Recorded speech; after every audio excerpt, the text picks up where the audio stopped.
está aí, se quiser, posso iniciar? Já estou iniciando.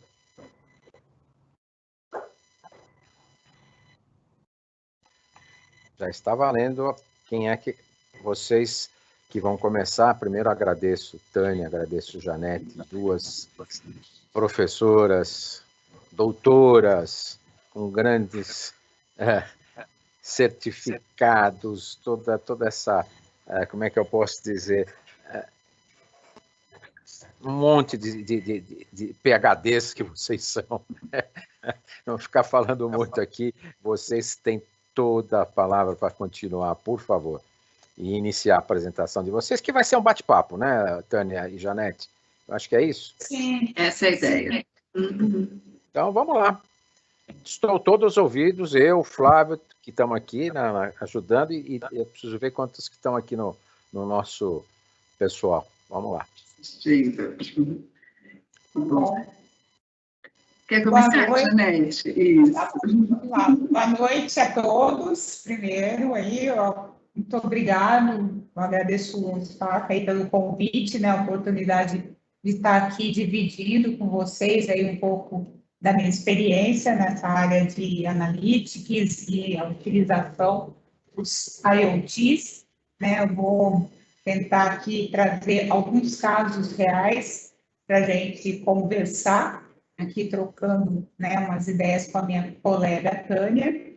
Tânia, você quer se apresentar aí para a gente, antes da gente começar o bate-papo? Acho que sim, né? Acho que nós duas. Então, meu nome é Tânia Leal, sou Head de Ciências de Dados e Analytics na Take, uma empresa de consultoria que está focada para o processo de transformação digital das organizações, além do processo do Commodity de Take, que todo mundo conhece. E sou CEO do Instituto da 23, que é uma instituição focada em formação de profissionais para esse mundo futuro, para essas novas tecnologias, para a inovação, né? Não significa somente TI. E eu e a Janete estamos aqui, a gente ficou meio pensando como fazer esse palquinho com vocês, e a ideia é que a gente traga para vocês alguns cases, colocar um pouco do que tem acontecido com dados, com IoT, com 5G, com inteligência artificial, com machine learning, com todas essas sopas de letrinhas que a gente está acostumado a ver, e que às vezes não sabe direito a amplitude, né, a magnitude dessas soluções em termos de utilização pelas empresas, tá bom? Vamos lá, Janete. Tá bom. Bom, como eu estava comentando, né, eu atuo muito nessa área já há uma longa data. Eu sou professora do SENAC para pós-graduação de Big Data e Analytics. Eu tenho uma consultoria especializada na área de Big Data, Analytics e Inteligência Artificial e uma longa estrada aí atuando sempre em grandes empresas de tecnologia. Eu brinco sempre que eu trabalho nas empresas de tecnologia atendendo os bancos ou eu trabalhei nos bancos. Nos últimos tempos, eu tenho prestado consultoria para as fintechs, surtechs, enfim. É sempre esse universo do mercado financeiro. Mas, assim, dentro desse universo, eu também tive muita oportunidade de atuar em vários outros setores da economia, com os projetos de analytics, com inteligência artificial. E, digamos assim, nos últimos anos, né, cada vez mais as indústrias de diversos setores têm se utilizado principalmente dos sensores, né, os conhecidos IoTs, e objetos inteligentes para coletar dados das pessoas, enfim, dos equipamentos em movimento. E, com isso, extrair, digamos, o comportamento, gerenciar e criar, né, aplicar modelos preditivos para ter ações proativas em relação a esses ambientes. Um exemplo prático, até um projeto que está acontecendo e que a gente experimenta o resultado disso todos os dias e muitas pessoas não sabem, né, a arquitetura que existe por trás, por exemplo, a forma como o Estado de São Paulo monitora, né, o nosso processo de isolamento social aqui durante essa pandemia. O que aconteceu? era um projeto que o Estado já vinha tocando para ter, digamos, uma gestão melhor do comportamento da cidade e que foi atropelado por uma pandemia. Ele fez uma parceria com as operadoras de telecom, né, todas elas, a Associação Brasileira de Recursos de Telecom, ela é, digamos, a gestora desse projeto, e a ideia, né, era utilizar exatamente a conectividade dos smartphones, dos celulares da população, para monitorar, digamos, os ambientes em que há uma maior concentração de pessoas. E, com isso, dimensionar se está acontecendo uma aglomeração, se realmente as pessoas estão ou não respeitando as restrições de movimentação nas diversas cidades do estado. Né, hoje existe, vocês olharem lá no próprio site do governo do estado, o monitoramento dos níveis de isolamento social é todo trabalhado, digamos assim, todos os dados que são coletados dos nossos dispositivos, né, dos nossos aparelhos aí, celulares. Uma preocupação na época, enfim, era exatamente manter a privacidade das pessoas, né? Os dados que as operadoras transmitem, né, para o governo do estado nessa plataforma, eles todos são anonimizados.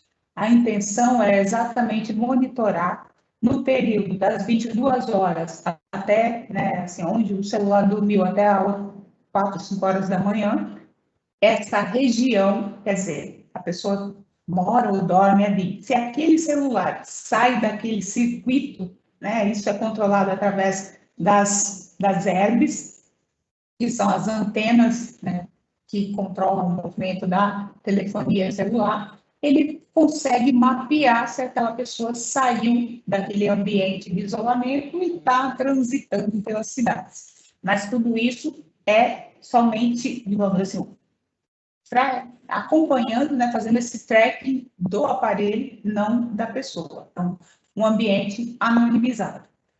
E outras soluções, até nesse mesmo, trazendo aqui um outro exemplo, né, do uso do IoT para controle da pandemia, para o lado da saúde, é uma solução que está sendo usada em Israel. Aqui no Brasil, até tem um desenvolvimento em algumas startups muito próximo disso. É como, digamos assim, um stand, né? Você passa na frente daquele equipamento e ele mede a sua temperatura. Aqui, vários shoppings têm esse equipamento. Só que a diferença é que a inteligência que existe por trás do equipamento que está sendo utilizado lá em Israel, ele consegue, através da imagem, né, do reconhecimento facial e a medição da temperatura, reconhecer quais são as pessoas que têm a maior probabilidade de estar infectada com Covid.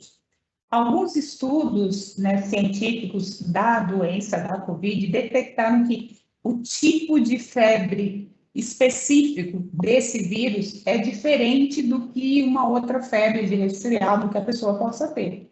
A assertividade ainda não é muito alta, chega em torno de 70%, porém, o governo de Israel já implementou isso em praticamente todos os locais públicos.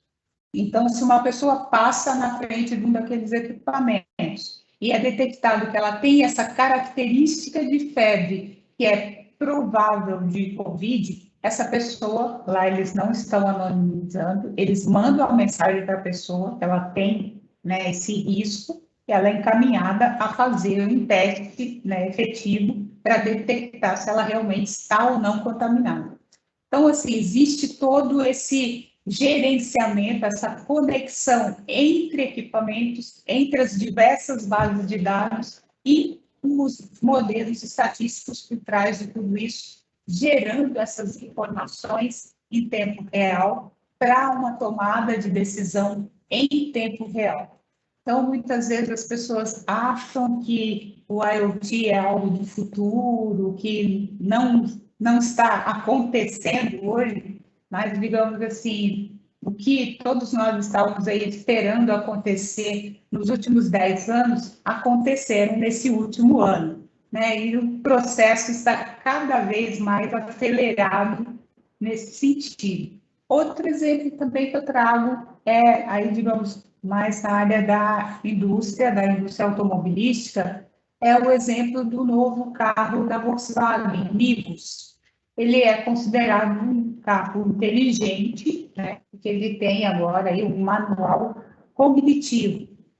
Esse manual cognitivo ele foi todo desenvolvido em cima da plataforma Bots da IBM, e não é só, digamos assim, que muitas vezes as pessoas dizem, isso é um enfeite, né? Porque ele tem uma realidade virtual, você com seu celular, né, aponta para o painel do carro sobre algum daqueles ícones dele que você não está entendendo qual é, né, a mensagem, o problema, o erro, ele te explica, né, se é um problema no freio, se é o óleo, enfim. Existe essa interatividade com o proprietário do carro, com o manuseio, né, a utilização do seu manual do veículo. Só que por trás disso existe toda uma cadeia de interconexão dos dados e dos sensores dos diversos componentes estratégicos do carro. Então, assim, não é só para ser gentil e bonitinho com o usuário. Essa interconexão por trás dele avisa todo o processo logístico de fabricação desse carro, de manutenção preventiva. Então, assim, a própria Volkswagen sabe quais são as peças que estão tendo, digamos assim, um consumo maior, um desgaste maior em determinada região. Com isso, ela consegue prever melhor todo o seu processo produtivo. As concessionárias conseguem se preparar melhor para receber essa manutenção, né? Esses carros, quando eles têm já uma previsão de que vai ocorrer algum problema. Os próprios recalls, enfim, tudo isso acontece de forma proativa e interconectada entre toda essa cadeia produtiva que está por trás daquele usuário, daquele automóvel. E a gente, sim, hoje, nesse projeto, não tem, digamos, essa interconexão, mas eles poderiam tranquilamente fazer uma interconexão com seguradoras para poder prever digamos, os casos específicos de acidentes, enfim, criar toda uma cadeia produtiva em benefício do usuário desse automóvel inteligente, porque as informações estão ali, elas só precisam ser tratadas e, digamos, interpretadas para tomada de ação. Então, são casos em que, muitas vezes, as soluções das pessoas olham como, isso é só um enfeitezinho. Não, não é um enfeitezinho. Por trás dele, né, além de você trazer essa, digamos, novidade, essa felicidade para o seu usuário final, por trás também existe aí uma enorme redução de custos e otimização de processos dentro dessa indústria. Tá? Acho que a Tânia tem outros casos também aqui para completar. Eu vou pegar um caso, eu sou muito adepta das soluções que nós fazemos aqui no Brasil, né? E a gente tem coisa muito boa. A própria Volkswagen está fazendo uma implantação piloto na fábrica de Curitiba de uma solução feita no Brasil, por brasileiros. E essa solução, ela é fantástica, porque ela veio para trabalhar o chão de fábrica e trata a saúde dos funcionários, a segurança dos funcionários, a produtividade da fábrica e a qualidade do produto que sai de dentro da fábrica. Como que ela faz isso? Eles fazem através de visão computacional, tratado com sensores, onde eles conseguem fazer a detecção de EPIs dos funcionários que estão trabalhando, conseguem verificar área de risco, ou seja, profissionais, os funcionários transitando em áreas que não é para ser transitadas e gerando um aviso imediato para que essas pessoas saiam dessas áreas.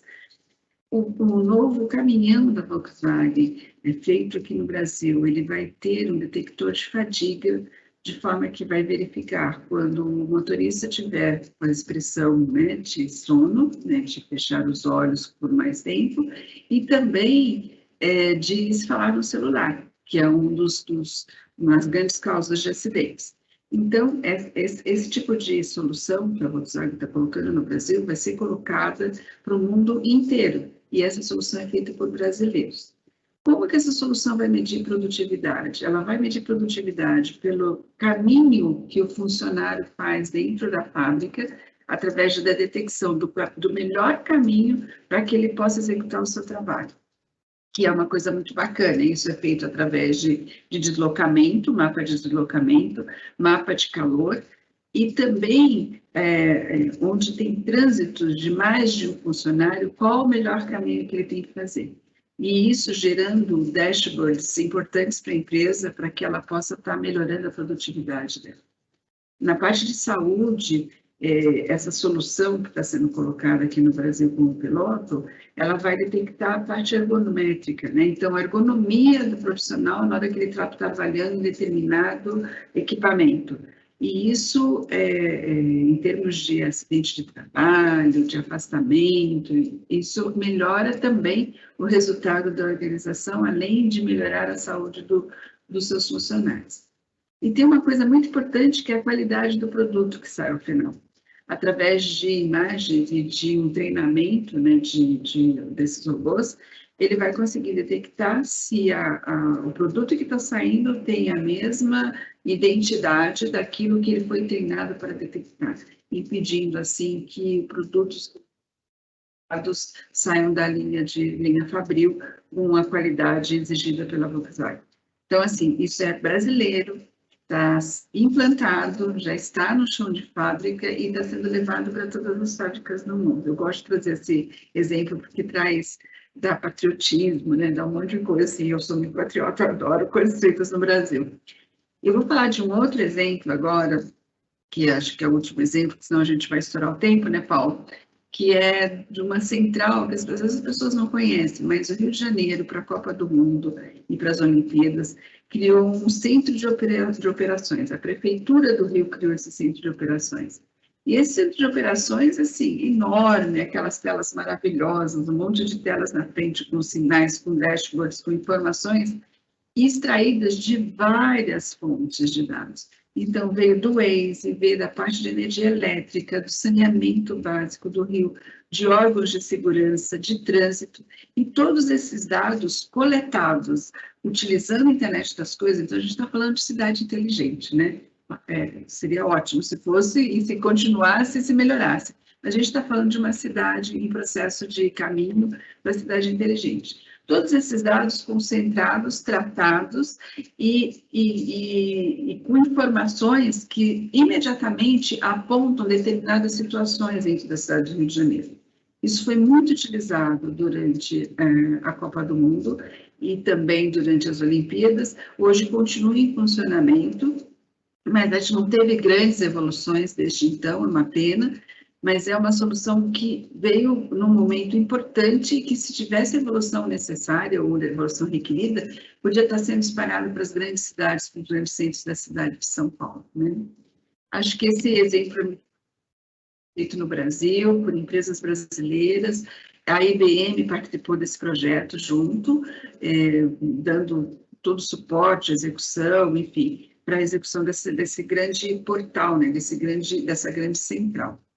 E eu vim trazer uma última informação que eu acho que é muito importante, porque todo mundo sabe que o mundo está em um pacto global para a implantação dos Objetivos de Desenvolvimento Sustentável, né? A adequação dos órgãos públicos e dos órgãos privados para os Objetivos de Desenvolvimento Sustentável, que são 17.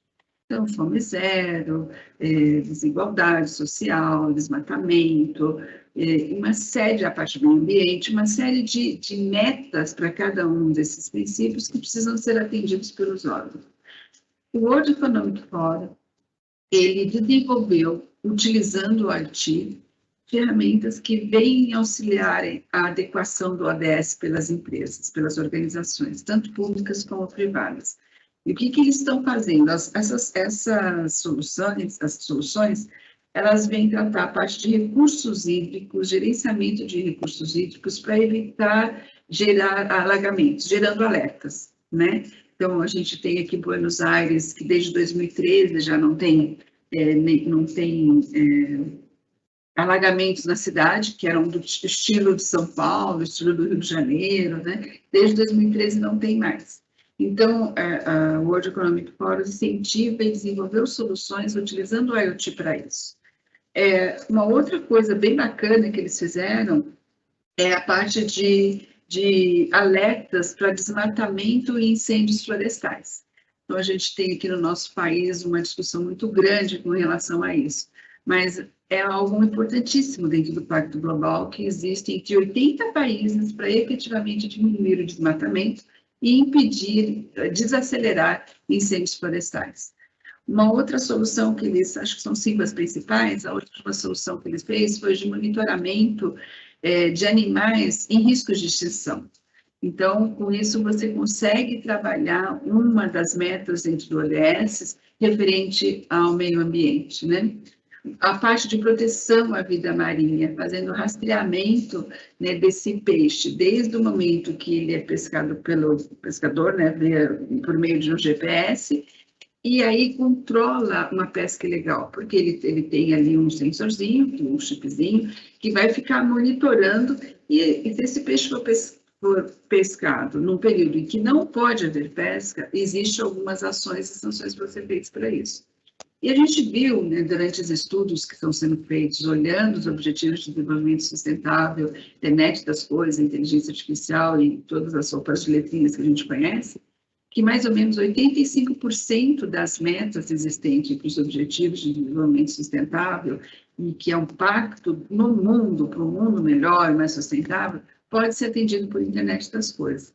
Então, acho que esse é o maior exemplo que a gente precisa prestar atenção para esses assuntos, né? E usar esses cases reais, como a gente tem aqui do nosso lado, na cidade de Buenos Aires, onde não existe mais alagamento. Acho que era isso que eu queria comentar, Paulo, de coisas bem concretas aqui do que está acontecendo e colocar muito do que o Brasil está fazendo, que a gente tem feito coisas muito boas.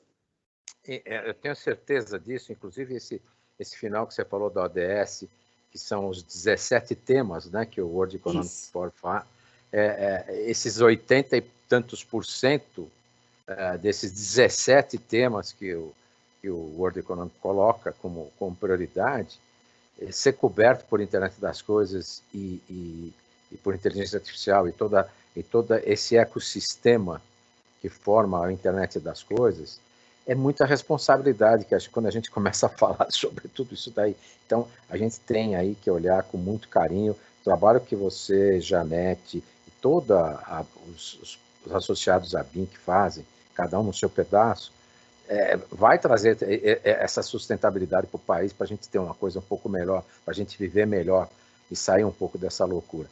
Pena que não deu para a gente antecipar a pandemia, né? Pois é, mais ou menos, né? Deu, né, Spaca? Deu, Todo mundo sabia, a gente já sabia. Né? Já sabia. Exato, já era público que em algum momento a gente ia ter algum vírus, né, vindo de onde veio, né, que tivesse alguma dificuldade de controle, que é o que aconteceu. Foi um estudo da OMS em 2010, e parece que a única pessoa que leu foi o Bill Gates e eu. É por isso que ele está falando agora que a fundação dele vai auxiliar todo mundo. As pessoas falam que ele tem, né, premonição. Não, se é premonição, eu tive a mesma de ler o relatório da OMS na época, porque era a época que aconteceu o H1N1 e o Ebola. Então, eles fizeram esse estudo exatamente avaliando a probabilidade de surgirem outros vírus, né, com um potencial de não só ser uma epidemia como virar uma pandemia. E todos os riscos que o mundo estava correndo, né, teria que ter se preparado. Só ele se preparou. Que maravilha. Olha, volto a dizer, já falei para outros, repito para vocês, o nosso evento de hoje sempre foi e sempre será um chamariz para mostrar e sensibilizar todo mundo o que é o IoT, o que a BIM está fazendo, o que significa tudo isso aí. daqui para frente nós vamos ter que sentar, conversar, porque cada tema desse vai ter que ser aprofundado. Tenho certeza absoluta que todo mundo gostaria de ter mais coisas para perguntar, mais detalhes para a gente ver, e eu acho que isso daí só vem contribuir com a capacidade de vocês de fazer uma apresentação, de mostrar esses cases de uma forma bastante simples, uma coisa tão chega a ser até complexa, né? É complexa. Então, eu acho que isso é muito gostoso, a gente poder estar fazendo tudo isso. Bom, eu vou deixar as perguntas para a gente não perder todo o nosso horário, que nós estamos aqui, uma loucura hoje, como está sendo, né? E vou deixar depois os chats para vocês. Que nós temos agora, deixa eu ver, 6h30, temos mais uma palestra, mas como nós estamos com sala paralela, se vocês quiserem fazer um fechamento, mais umas recomendações, por favor, Janete e Tânia. Eu gostaria de fazer, né? Vamos pensar que assim, a gente está num mundo em mudança, em transformação, né? As empresas estão em transformação, a sociedade está em transformação. Então, a gente está num momento muito importante para que as pessoas olhem para esse conhecimento que a gente já tem, de soluções que já possuem, que já existem, e o que as empresas necessitam, o que a gente pode produzir para melhorar esse mundo, para que ele seja um pouco melhor, né? E a gente não tenha aí pandemias como a gente está tendo hoje, que a gente consiga prever algumas coisas que a gente já tem condições de prever.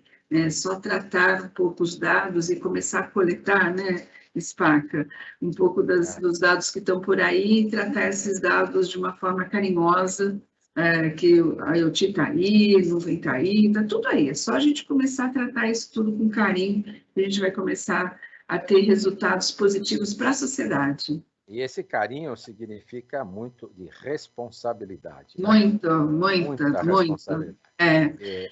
Isso faz com que a gente tenha, você mesmo falou, a gente gosta de ver os casos do Brasil. Você fala assim, eu sou brasileiro, consigo, mas a gente ultimamente está difícil de falar. Obrigado, Tânia. Eu que agradeço, Spaca, pelo convite. Muito obrigada. Sempre é um prazer estar com vocês. E depois a gente vai falar mais, hein? Não se preocupe. Janete. Bom, da minha parte, né, o que eu gostaria de colocar é assim, os dados, né, sozinhos, sem tratamento, sem, enfim, você fazer essas correlações, sem uma análise, eles não são nada. Então, assim, a ideia de, muitas vezes, o que eu vejo em grandes empresas e pequenas, né, colocam sensores para todo lado, coletam milhões de dados. Não sabe o que fazer depois. Nada. Não tem um propósito. Então, assim, a primeira coisa é o propósito. Você olhar para a sua empresa, olhar para o seu ambiente e descobrir onde eu preciso melhorar, onde eu tenho que resolver um problema. E a partir do problema, você sair atrás dos dados e extrair deles a solução. Então, assim, muito se fala, precisa capacitar as pessoas em tecnologia. Sim, precisa de pessoas que saibam codificar, que saibam instalar os equipamentos, enfim, sim. Só que essas pessoas, antes disso, precisam saber o propósito, né? Precisam ter criatividade, precisam ter uma visão analítica. E aí, digamos, nós temos um grande espaço vazio e perigoso que é a nossa educação no Brasil. Nós estamos cada vez mais defasados. E agora, então, digamos, por um ano praticamente, com aí 60% da população jovem sem acesso à educação, nós estamos cavando a nossa sepultura. Então, isso, e aí é uma previsão que, assim, daqui a alguns anos, nossa, olha, ela tinha bola de cristal. Não precisa nem de um modelo estatístico para saber. Então, legal. Uma preocupação aí que eu tenho e espero que a gente consiga superar. Meninas, muito obrigado. Muito bom estar com vocês. Agradeço profundamente a participação de vocês. Flávio, você está conosco, se você quiser falar alguma coisa, não sei se você está nos ouvindo, que eu sei que você estava aí. E vamos lá, vamos tocar para voltar para as salas, porque nós temos mais coisa para fazer, mais coisa para assistir. E, mais uma vez, um beijão para vocês, muito obrigado. E vamos encerrar essa daqui, tá bom? Obrigada. Beijo para vocês. Sucesso, Paulo. Obrigado. Tchau, tchau. Tchau.